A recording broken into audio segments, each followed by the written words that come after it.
Welcome to Tracy Talks, where functional medicine meets personal development. You want to be living your best life, but the overwhelming amount of health information out there is confusing, and the way you think about yourself is keeping you stuck. You know you are meant for more. As a women's health specialist, my aim is to simplify and equip you with the tools you need to be beautifully balanced from the inside out.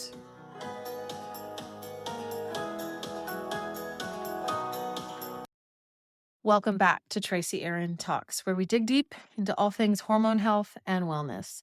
Today, we're talking about a subject that is often underestimated, but super critical for balancing your hormones: protein.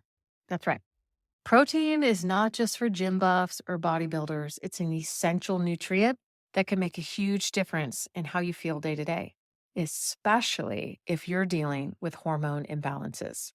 So, if you're struggling with things like low energy, mood swings, period problems, or just not feeling like yourself, this episode is for you. We're going to dive deep into why protein is so crucial, how it impacts your hormones, and because I'm all about the practical solutions, some easy breakfast, lunch, and dinner ideas to get you started. Let's do this. Number one, why protein is key for hormone health. Okay, so let's start with the basics. Why is protein so important when it comes to hormones? First, protein helps your body produce hormones. You need amino acids, the building blocks of protein, to synthesize everything from estrogen and progesterone to insulin and thyroid hormones. And those are all the hormones that we work on optimizing in the balanced hormone solution.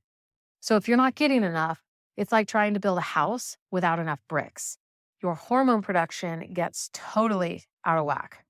Second, protein stabilizes your blood sugar. I love this one, which is huge for keeping your hormones in check. Do you ever notice how a carb-heavy meal makes you feel sluggish and irritable? That's your blood sugar crashing. Protein helps slow down that spike and crash, which means less mood swings and more steady energy throughout the day. Yes, please. Am I right? Think about your breakfast. When you have a savory breakfast versus a sweet breakfast, how do you feel 2 hours later? A savory breakfast that's full of at least 30 grams of protein is going to give you that energy boost that you're looking for, but it's going to last for 4+ hours.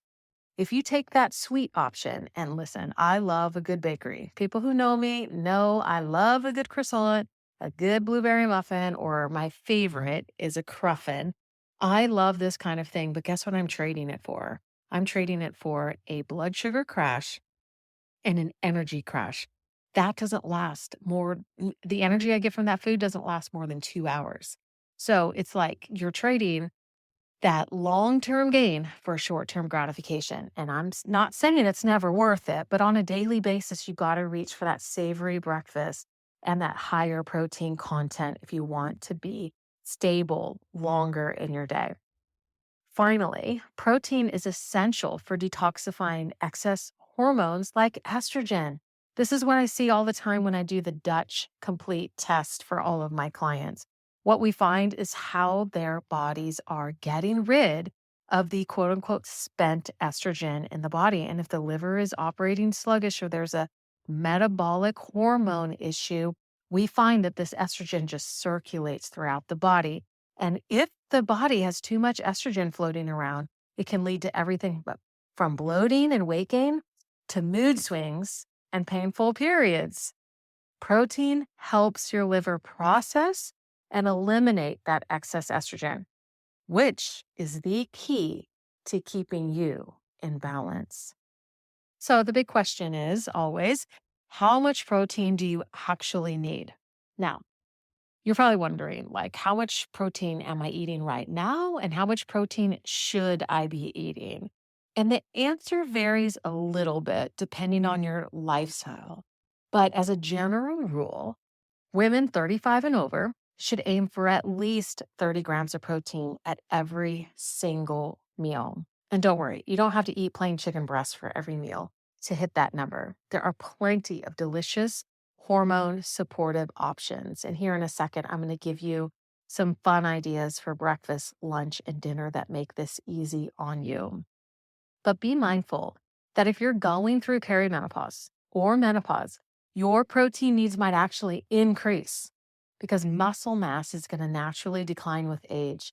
And maintaining that muscle is crucial for keeping your metabolism and hormones in check, which means that you need more protein the older you are.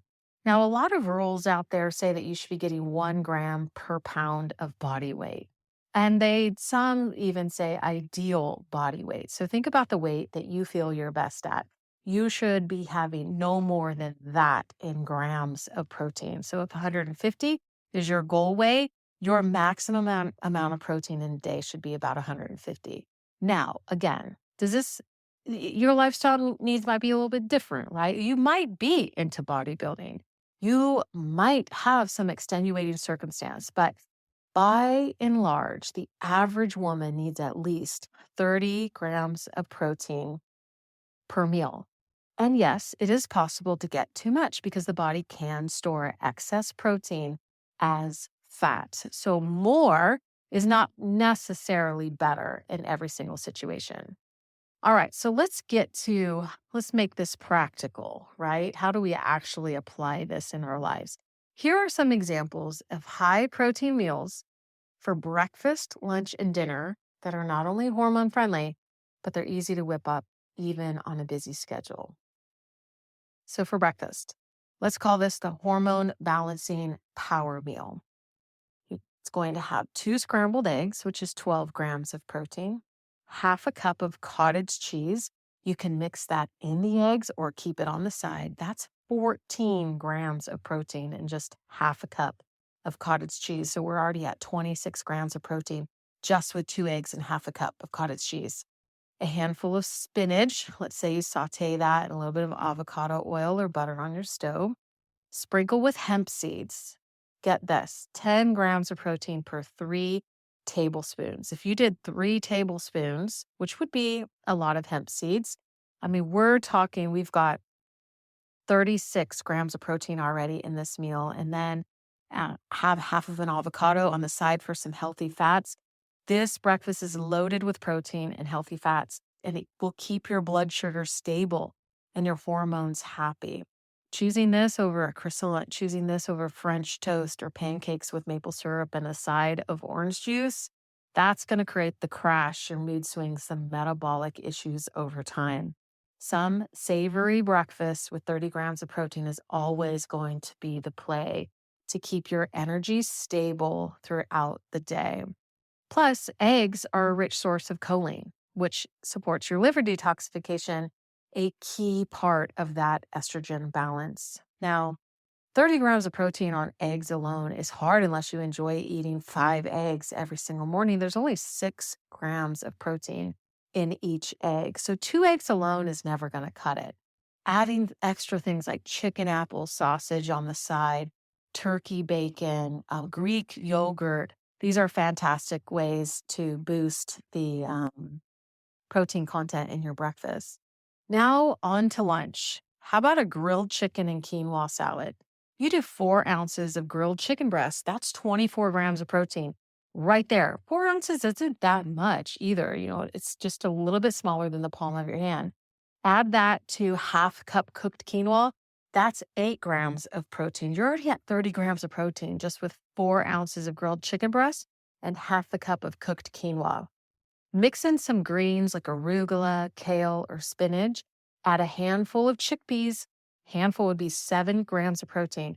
You're at 37 grams of protein right there. Drizzle with a little bit of olive oil for healthy fats and a squeeze of lemon juice for a light dressing.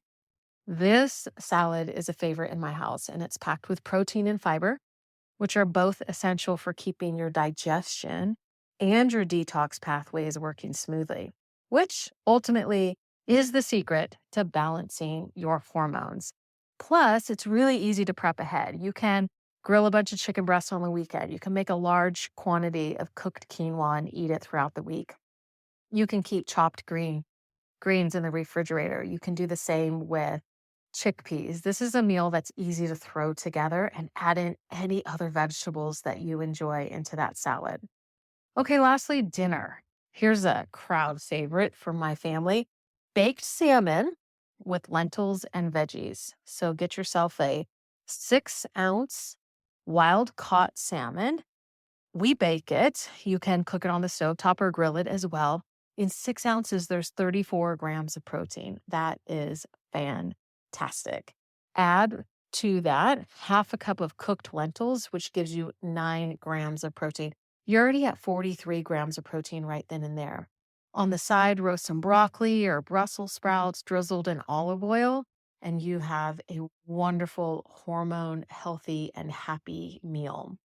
Salmon is rich in those omega-3 fatty acids, which help reduce inflammation, a major culprit in hormone imbalances. When inflammation is circulating throughout the body systemically, we don't know what to do with all of that, and our hormones start to get clogged up and they don't work in the proper way. So these fatty acids are the right kind of fatty acids to reduce that systemic inflammation. The lentils, they're providing fiber and plant-based protein. We need fiber to help our gut microbiome. We make hormones in our gut. We need our hormones to be happy and healthy based on the kind of bacteria that we are growing inside of our gut. This microbiome is essential. It's a part of us. We're not trying to be antibacterial by any means. We just want the right bacteria so that we can have the right pro and prebiotics happening. So all of our enzymatic processes in the body is working. Those roasted vegetables support detoxification with that high fiber level. Talk about a hormone balancing powerhouse. That is a really, really great meal. So I want to leave you with the idea that protein is non-negotiable. Protein is just not an option if you want to feel good and balance your hormones. It is non-negotiable. From supporting hormone production and blood sugar regulation to detoxifying excess estrogen, protein plays a key role in keeping your body in harmony. So if you're ready to feel like yourself again, more energy, fewer mood swings, and a lot more joy, start adding protein to your meals. And trust me, your hormones will thank you. So until next time, remember you are in control of your health, and protein can be your secret weapon in finding balance and thriving in life, motherhood, and beyond. See you next week on Tracy Aaron Talks.